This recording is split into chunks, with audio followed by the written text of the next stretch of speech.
Hey everybody, my name is Odell Horn, President of North Georgia Conference United Methodist Men, and I want to welcome you to this special session with the Executive Director of the Society of Biblical Literature, John Kutsko. And we're going to be talking about the Society of Biblical Literature, but we're also going to be talking about the updated edition of the New Revised Standard Version. This has been a part of our Bible translation project that we've been doing. We're talking about the New Revised Standard Version. In our next video, we'll be talking about the Common English Bible with Joel Green and with Joel Green at Fuller Seminary, and Emerson Powery, who is at Messiah University. They're New Testament scholars, and they have some Wesleyan background, so we decided to talk to them about the Common English Bible. But today we're going to talk about the updated edition of the New Revised Standard Version. The Society of Biblical Literature is an organization of Bible scholars. And if you have a certificate in biblical studies like I do, a graduate certificate in biblical studies, you are an amateur Bible scholar. But we do have an expert with us today, John Kutsko, and I want John to introduce himself and to tell us a little more about the Society of Biblical Literature. Thanks, Odell. It's great to be here. I'm thrilled to get a chance just to talk about SBL and of course, the updated edition. So yeah, my name is John Kutsko. I have a PhD in Hebrew Bible and Ancient Near Eastern Studies, an MA from University of Michigan, a PhD from Harvard. Although most of my professional life has been spent in kind of more publishing and management. And so I began back in the 90s while I was still finishing the dissertation at Hendrickson Publishers. I was an associate editorial director there. Was there till 2003. It was an amazing opportunity. But even before that, I was, as a graduate student at University of Michigan, I was working on a project that really, in some ways, defined my life. It was the Anchor Bible Dictionary project, 6-volume, published by Doubleday. It was almost like a second education, working long to get a PhD and then getting a chance to work on a project that was so huge, really kind of defined the field at that time. And obviously the field has changed quite a bit since it was published, I think, in 1992. After Hendrickson, I went to Abingdon Press and directed professional publishing, eventually reference publishing, but also academic publishing, and was there for 7 years till 2010. So in many ways, I kind of see my my profession has been defined by publishing. I see myself still in many ways as an editor. I like that that skill set of editors. I have to say that there's a line in Robertson Davies' book, The Fifth Business. He talks about what the fifth business is in acting or drama or novels. And it's this character that's not really the hero, not a villain, not a love interest, but just someone who is there to keep the plot moving across the stage. And I've always enjoyed that role, that kind of being a catalyst. I don't need to be on the stage. I like making sure, though, that the play takes place and people are happy with it. And I even at one point, and I kind of knew that kind of direction that I was enjoying. In 2000, I'm trying to remember, I guess it was 2000, my dissertation was published. At that time, I'd already been working for Hendrickson Publishers about 4 years. And I remember my boss, threw a surprise party. He had a copy of the book that before I got a chance to get it, he got it from the publisher, and he threw a party at the office, and he walked in and handed me the book. And I remember when he handed it to me, I didn't feel any different holding my book than I did when each of my authors published a book I worked on. And that's when I kind of knew I really liked this. It was, that wasn't to me more fulfilling or whatever. It was just always good to see something published, whether it was mine or anyone else's. In fact, I kind of enjoyed getting other people's work published. So I went to Abingdon, United Methodist Publishing House until 2010. And I have to say there, and I say this with incredible sincerity and, in fact, passion, I was still active in scholarship. I was still participating in conferences. But you really were kind of in management. But I still stayed connected to SBL at that time. I was on committees and things like that. And so when my predecessor and the board asked me if I was interested in applying for the position at SBL as executive director, I realized that the only thing that made me capable of being able to take on a role like this, which is kind of so complex of an organization, I'll come back to SBL in a second, was because I worked at United Methodist Publishing House. It was an incredible 7 years. I was mentored by folks like Neil Alexander, who's now retired, Harriet Olson, who's now at United Methodist Women in New York. I could not have done this job without having been at Abingdon First. So that's a little bit of background Let me ask you a question before you get into Society of Biblical Literature. Tell us what exactly you got your PhD in Near Eastern Languages and Civilizations. Tell us exactly what that is. So the idea that you read any text without understanding the background, the context, makes that text easily misinterpreted or interpretable. So the Near Eastern civilizations is the area of the so-called Middle East, includes from Egypt all the way to Mesopotamia. And my area was late the Persian period, ancient Babylon, Syria. And that was the context for much of the writing, much of the philology of the Hebrew Bible. So, for example, Odell, if you were to be a New Testament scholar, you'd be also studying classics and the Greco-Roman world, because that's the context of out of which the New Testament comes. Mm-hmm. No problem. Okay, now tell us what the Society of Biblical Literature is. This is a great question, because I always, even after 12 years, I struggle with an elevator speech about what SBL is. Because the industry, you'd call it, is a learned society, which it sounds highfalutin and almost elitist and almost kind of obnoxious, learned society. But it's basically a professional society for scholars. So in the latter half of the 19th century, academic disciplines began to define themselves professionally. So you had someone that said, I am an historian, or I'm a classicist, or I'm a philosopher, or I'm a biblical scholar. And they formed these learned societies that supported each other. They published new research. They almost always published the flagship peer-reviewed journal for the field. And so the same was happening in humanities, social sciences, and even scientists. You had someone just defining themselves as a biologist as opposed to, say, a chemist. So scholars have these two identities. One is their institutional identity. That's the place they teach, college, university, seminary. And then they have their disciplinary identity. And that's what a learned society provides, their disciplinary identity. Because in a lot of cases, if you teach biblical studies, especially at a small college, you're the only biblical scholar there. And so you don't have much of a network. And so your learned society provides that larger network, that kind of sodality, that place you can get published, go to conferences, find out about jobs. So you might want to kind of think about SBL for biblical scholars is like the American Medical Association for physicians.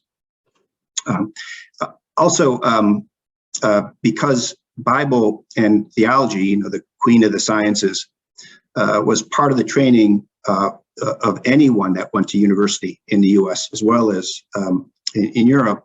Whether it was Harvard, Yale, Penn, Cornell, in order to read to be a clergy member or a doctor or a lawyer, you also studied Greek and Latin and Hebrew. So biblical studies was always part of the curriculum of anyone educated for the major professions in the 19th century. So SBL is actually one of the first learned societies to be founded in the US, one of the first learned societies, period. It was founded in 1880. We're 142 years old now. Okay, thank you for that. We're going to come back to the biblical languages. I want you to tell us, well, let me preface this by stating I received the 2017, I'm a member of the Society of Biblical Literature, and I received the 2017 annual report, and I was reading through it, and I got to page 7, and my jaw dropped because the Society of Biblical Literature was going to take on the challenge of doing a review and update of the New Revised Standard Version. And there were some things that were on page 7 that I couldn't believe. We'll come back to that later. But tell us about why the Society of Biblical Literature decided to take on this review and update of the New Revised Standard Version. I got to tell you, Odo, you really piqued my interest with what blew you away. So I can't wait to hear what that was. But I can give you kind of a broad kind of narrative of how this happened and how we got involved. So it was probably back almost 2013 when we began conversations about essentially what would be a 30-year review of the NRSV since it was since the NRSV was published in '89. And so right from the beginning, conversations always focused on what would deliver the most value to lay people, clergy, and scholars. So the question was, why did SBL become involved in the update? And the first was that SBL has a stake in the academic integrity of the NRSV. The version has been, and we hope remains, the primary translation in English-speaking university classrooms, and has historically been the text for mainline churches and theological educators. So most folks getting an MDiv, for example, are exposed to the NRSV in the classroom. And prior to the NRSV, they were exposed to the RSV in the classroom, the predecessor of the NRSV. The second was that the last 3 decades, so to back up, there was 40 years between the RSV and the NRSV. And so 30 years, the way things happen so quickly now seems like, it was necessary. And in fact, it was, since there's been, in the last 30 years, a lot of new discoveries, including new manuscripts, text critical tools, publications, and philological analysis in journals and reference works. So that we had, the hope was that the 30-year review would result in an English translation that was based, without exception, on the most up-to-date scholarship. And of course, that scholarship is happening in SBL and its publications, at its annual and international meetings, et cetera. So we kind of had that front row seat. I'm going to come back to that in a second, because of course we've always done that. Why now should we take such a more central role? But here was our goal from the beginning, because we weren't, we produced this essentially between 2017 and 2021. So I'm going to come back to the fact that it's not a new translation, but our goal was limited to update the NRSV. So the principle was, which is the NRSV's principle, was to be as literal as possible and as free as necessary. So what we did was we strove to avoid changing that general approach. We weren't trying to make a new translation. We did that by focusing on two really specific areas of the translation of the NRSV.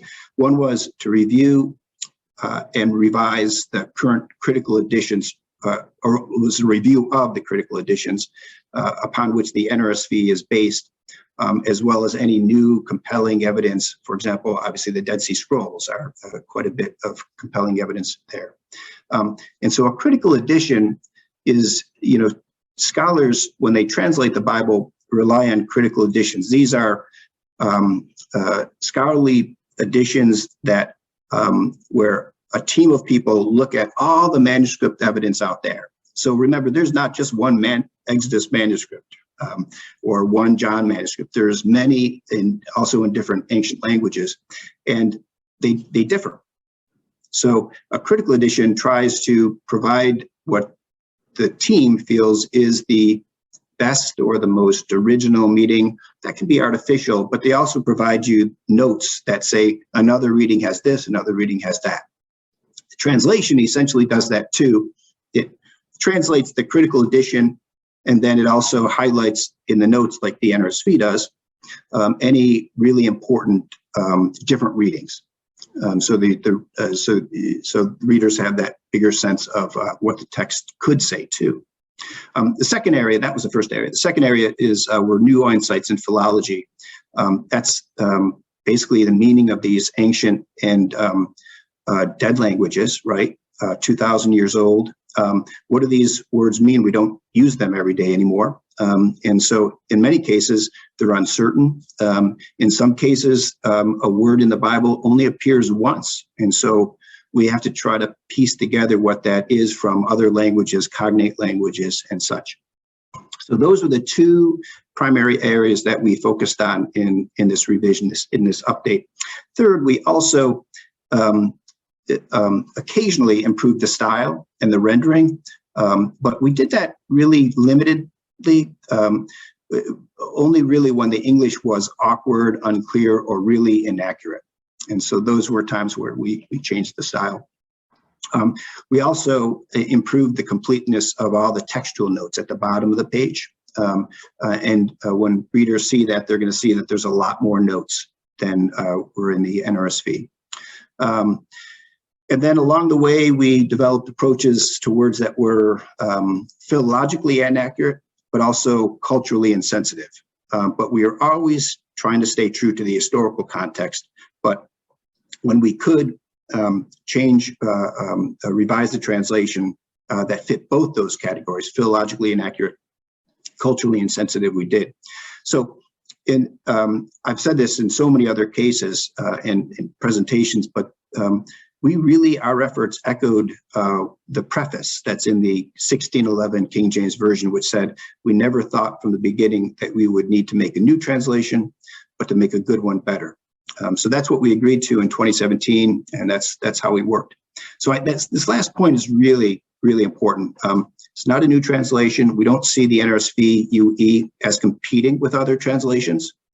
I was, for example, at Abingdon Press when the CEB, Joel Green, you'll be interviewing him, was developed. SBL encourages fresh translations that might be sometimes more attentive even to modern language and readability, maybe have a wider reading level. The NRSV is often critiqued as having a reading level that's more kind of 12th grade college, whereas Bibles tend to have a lower reading level just so that it's frankly easier to read. So even with, we have about 12,000 substantive changes in the NRSV. But even with that, you might say that this was regularly scheduled maintenance in light of new texts and new research on the meaning of languages we no longer use. So the other thing I'd say is that, it is true that SBL, our members, without kind of a formal SBL affiliation, in other words, SBL is not giving the imprimatur.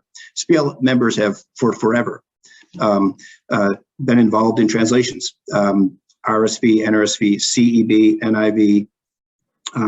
But it's true that SBL hasn't formally, up till now, been involved in this way by managing, directing, producing the Bible. We wrote the preface to the NRSV.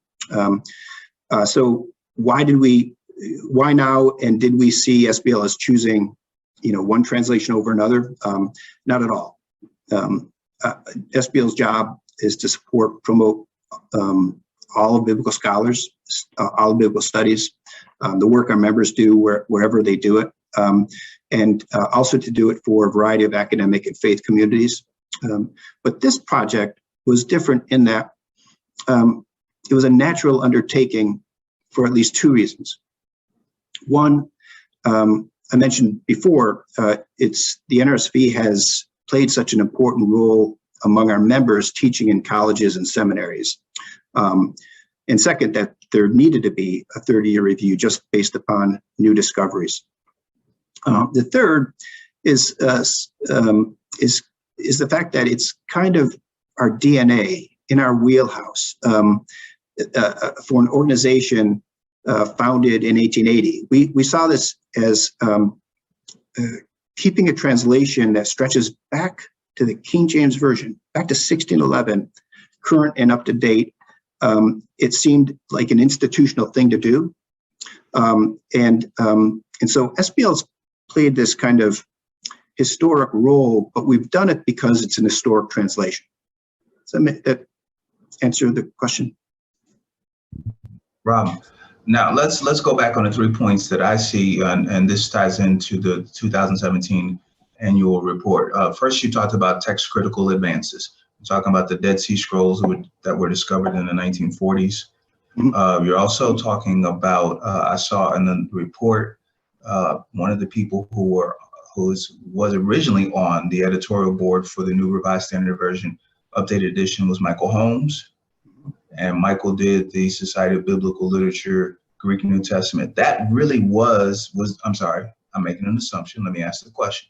The SBL Greek New Testament, was that the first foray in the translation that you all did? Well, that actually wasn't a translation. It was an edition of the New Testament. So you're probably familiar. I probably have copies around here. I do right across the desk. The Nestle Aland Greek New Testament, the UBS versions, American Bible Society, German Bible Society produces.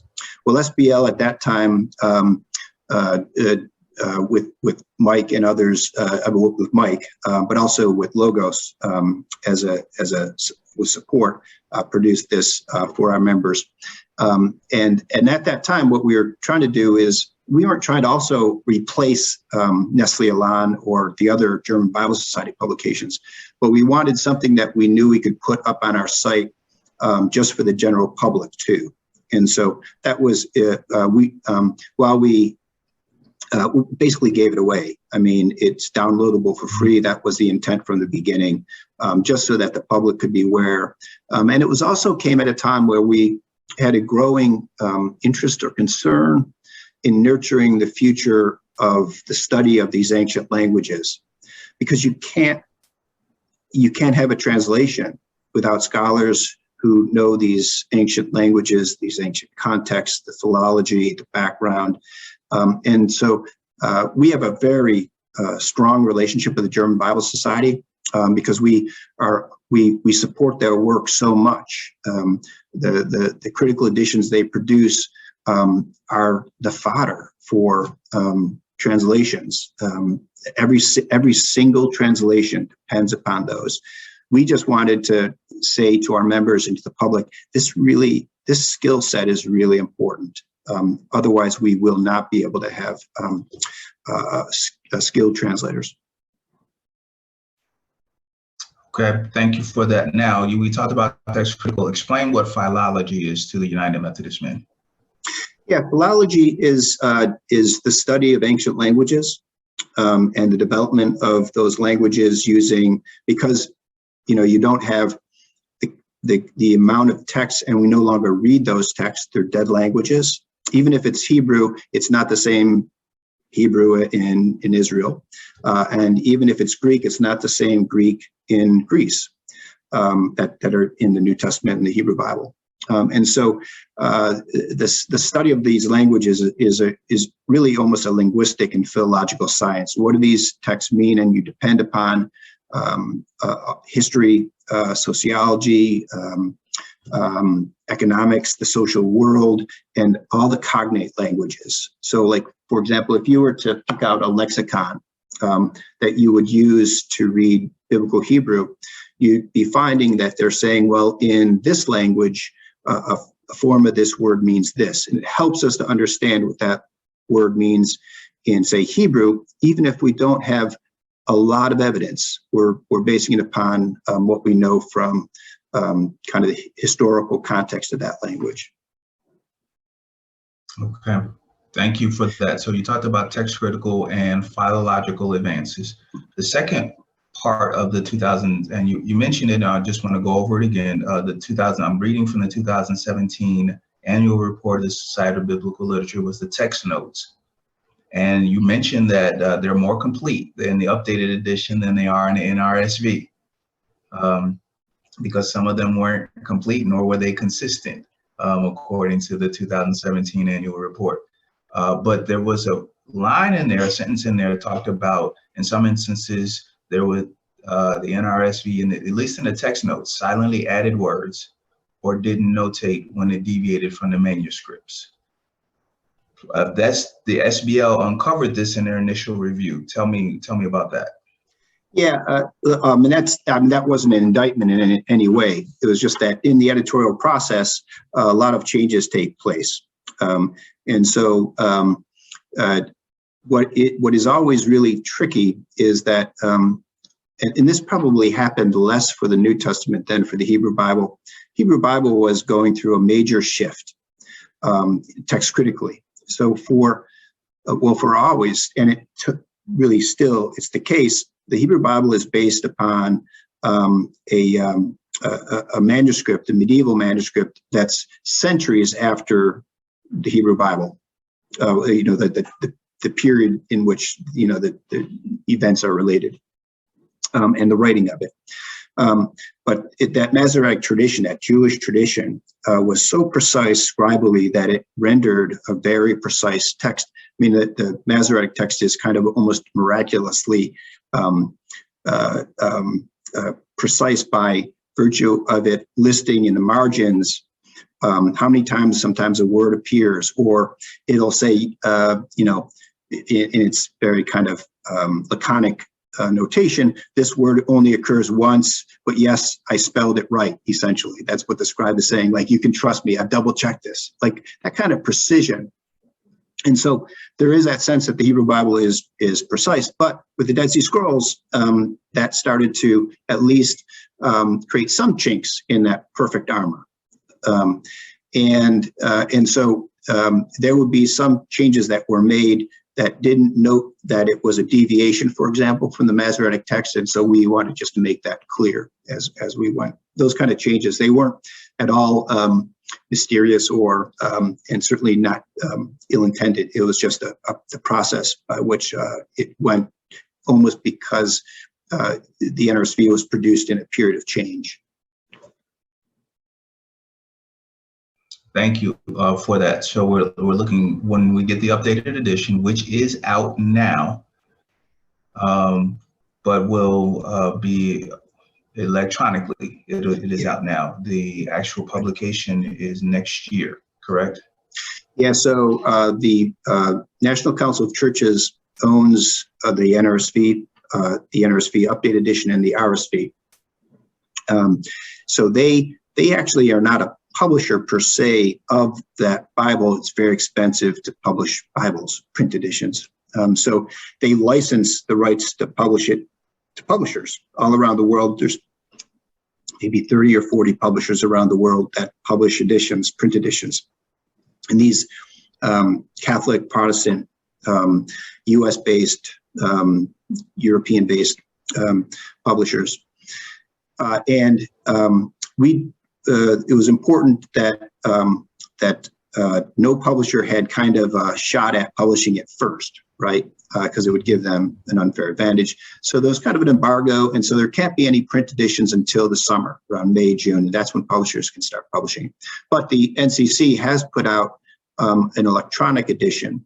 I believe it's available on Amazon, and so you can see that, but it's not a print edition. That's what's being left to publishers. But this is so that the public sees what this text is.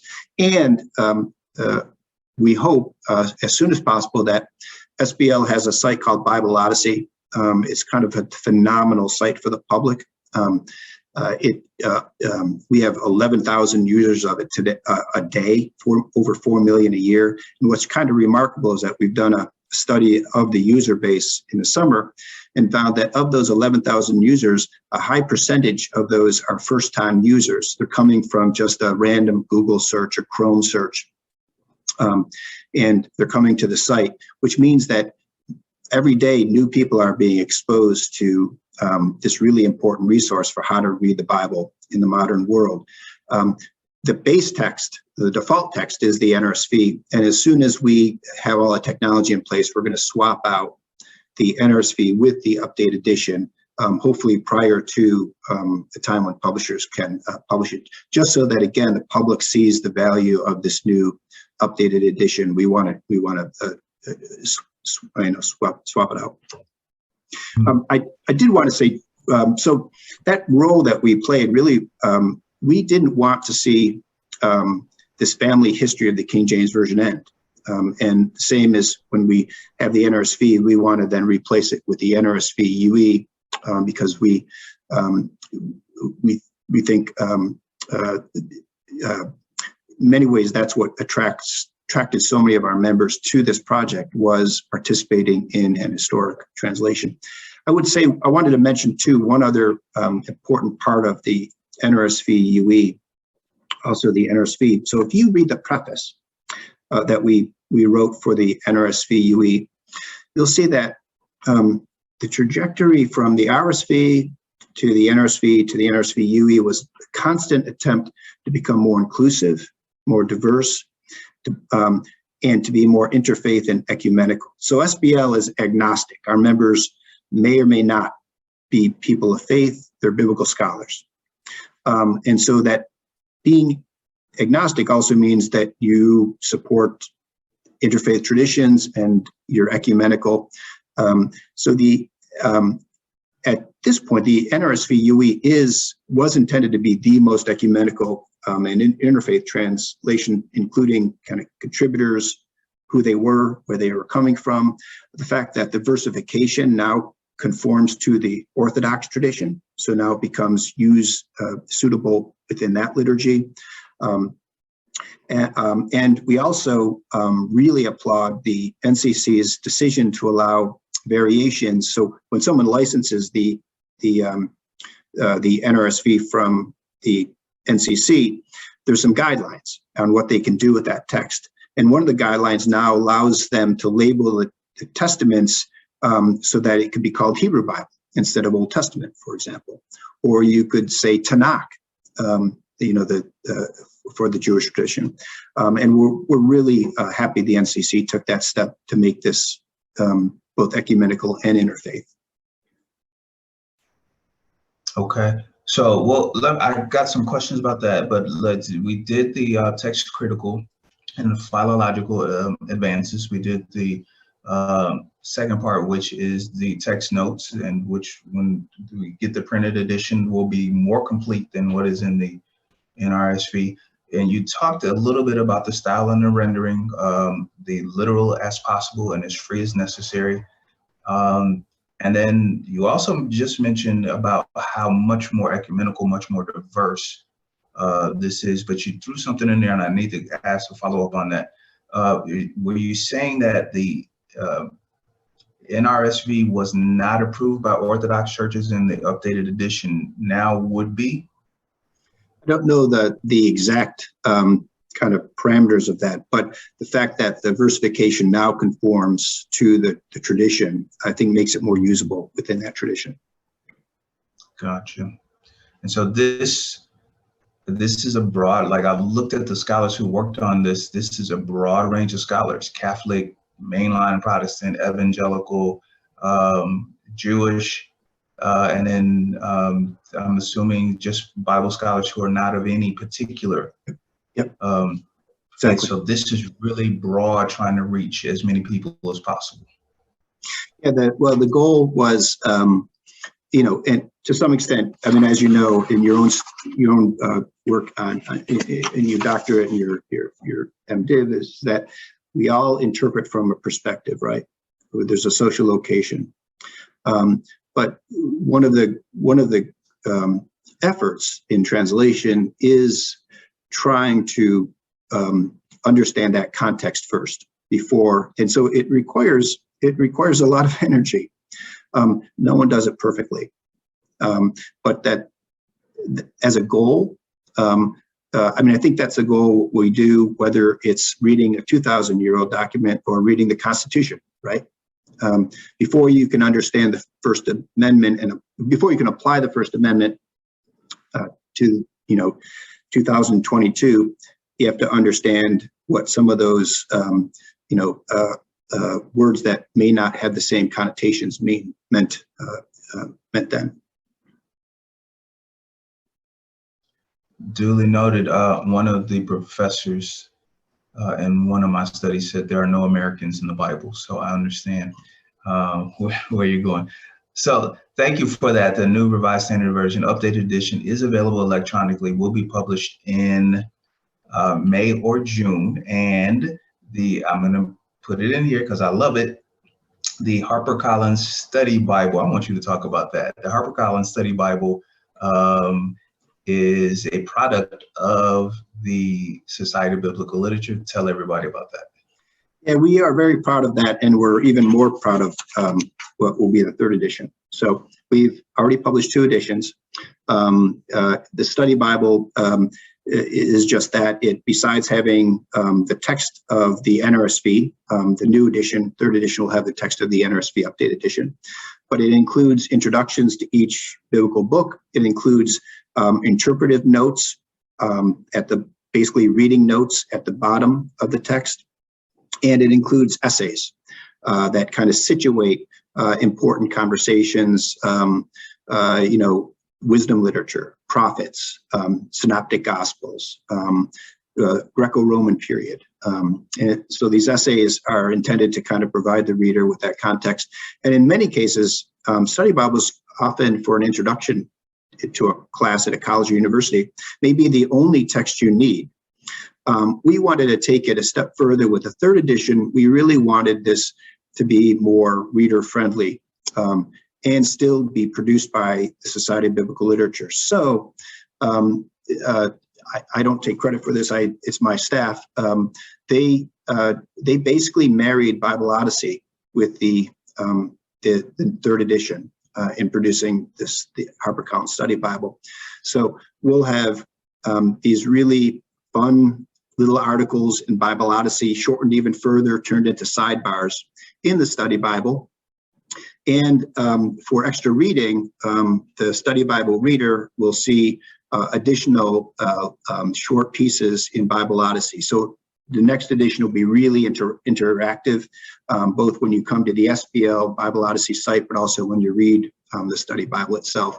And our goal was for these sidebars to be engaging and not as academic as our second edition was. Now it still has the standards and quality, but we wanted it to be address more contemporary questions. The Bible and civil rights, for example, issues on sexuality. And so we thought this would be a way to engage students in a classroom, but even high schoolers and congregations better than the second edition. Thank you for that. Now, two things. Bible Odyssey, go ahead. You did a little brief explanation that tell the United Methodist Men about Bible Odyssey, more in depth. So yeah, this is Bible Odyssey. It was funded initially with a very generous grant from the National Humanities Endowment in DC. And the concern at that time in the NEH was that the NEH was founded for the public. It was scholarship for the public. What do humanities contribute to public dialogue, discourse, civics, cultural awareness? And they were always interested in the publication of primary texts. And of course, what better primary text than the Bible? And so they were very supportive of for SBL producing something on the Bible for the public that had the quality of scholarship, but also was written for the public. And so we really had to work hard at not having Bible Odyssey be just for scholars. In fact, we wanted it. We really wanted it just for the public. I think what ended up happening was that because we did produce something so well, scholars use it too in the classroom, But I don't think it would have been the reverse. I think if we had produced it for the classroom and for scholars, it wouldn't have been utilized by the public. And so that was kind of the secret sauce. The other part of the secret sauce was these are really short articles. So we'll go to Women in the New Testament, in early Christianity rather, and you'll see how short. This is a 3.5 minute video. Or if you go to this one, by the way, you might see there's a new conversation about Mary Magdalene, and it was in Daily Beast. There was an article that was published in one of our journals, and that was a conversation that's been in the public. Well, this article now has been read a lot this week because of its attention among the public. But again, you'll see that this is a short article. It's not long. We were trying to be fun, exciting, and not pedantic. So you can imagine, and I'm hoping not all of my members see this video. Not all of our members could write for Bible Odyssey. It was hard for them to get outside of the academic ease, to not have to cite bibliography, and to be more narrative. And so we did have fewer members that we thought really were nailing it. But again, by doing that and holding our feet to the fire about the length, about the type of language, the style we used, the type of words we selected, really did become secret sauce. So to have something, read by, accessed by 11,000 people a day has been something we really did not dream was going to happen. So because of that, with another major philanthropic gift, we are beginning the process of redesigning Bible Odyssey, relaunching it next year. It'll be much even more attractive than it is now. It'll include the NRSV update edition, and it'll include the HarperCollins Study Bible when that's published in 2023. So yeah, we're really excited about this. We're excited because there's a lot of inferior stuff about the Bible on the internet. The internet's not one of the best places to get your information about the Bible. And I think SBL has produced something that we are really proud of. It's a contribution to biblical literacy. It's a contribution to understanding the Bible, understanding different traditions. The fact that we were able to have the resources to produce a new design for next year, we're really, really glad about. Thank you for sharing that, John.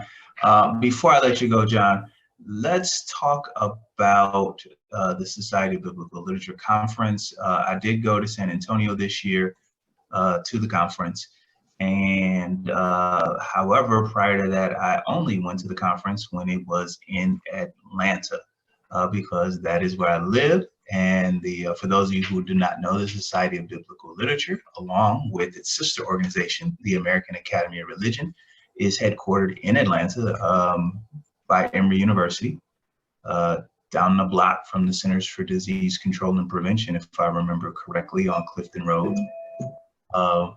When are you coming back? When is AAR SBL coming back to Atlanta? Well, right now we have contracts through 2031, and none of them include Atlanta, unfortunately. We go between Boston, Washington, Denver, San Antonio, and San Diego. But we always, when we're looking at contracts, we're trying to find the cheapest hotels, nice places for our members, and that's what kind of drove those decisions. Just as a follow-up to Bible Odyssey and the NRSV, that it's just that there are limits to translation. There's an Italian proverb, traditori, which means translation is treason. Because how do you, just think about trying to translate a poem, right? The poem last year at the inaugural, right? Beautiful poem. How do you translate that into Spanish or German? or Russian or Chinese. So it is so hard to find it, not only a literal meaning, but a sense for sense meaning. And so in many ways, the whole act of translation into modern languages is a Protestant, Reformation-driven effort. And ironically, it almost, that effort to translate also highlights the limitations of the Protestant idea of sola scriptura, because no translation captures the meaning of these texts. Because there's double entendre, there's nuance, there's metaphor, there's jokes that you're not going to get, right? And so while SBL, we are thrilled to be able to produce this updated edition, we also are want to highlight, like with Bible Odyssey, that you have to interpret the text.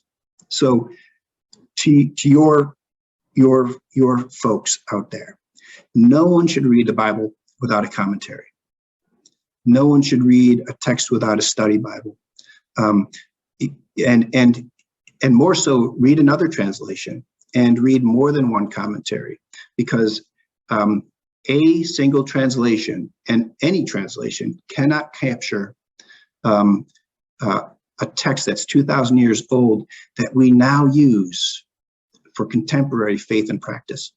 So that's my plea to all of your listeners. So you're speaking to someone studying contextual theology, and the context is everything, particularly the context of the time period in which the scripture was written, which is not American.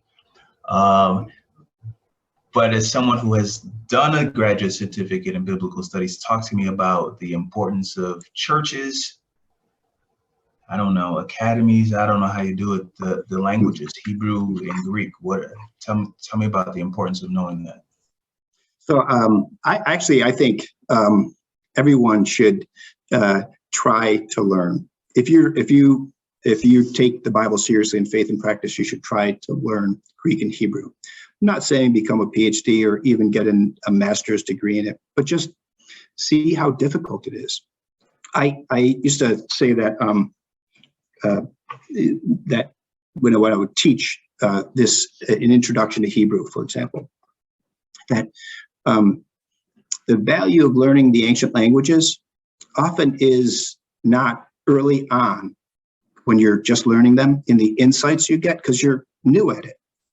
The real insight is that you're forced to read slowly, because you're like reading word for word, and you're going back and forth to a dictionary, and you're trying to. And so someone like you, Odell, even if you haven't mastered Greek, you're reading the text more slowly, and it is inevitable, and it is a principle that the slower you read, the more you take in, and the more you experience the text in more complexity. And so I think everyone, just as an exercise in reading slowly, should do that, but also because you just realize how complex it is to translate something. Americans tend to be, they think all they need to learn is English. And I think it creates a barrier to understanding other cultures or their Spanish language neighbors, but it also creates a barrier to appreciating that the Bible is complex. Mm-hmm. Thank you, John. We appreciate you for coming and sharing with us. We've been having a conversation with John Kuczko. He's Executive Director of the Society of Biblical Literature here in Atlanta, Georgia, which is an international organization of Bible scholars, a professional organization of Bible scholars. And we thank you for sharing your insight with us on the New Revised Standard Version, updated edition, as well as Bible Odyssey. Thank you. That was my pleasure.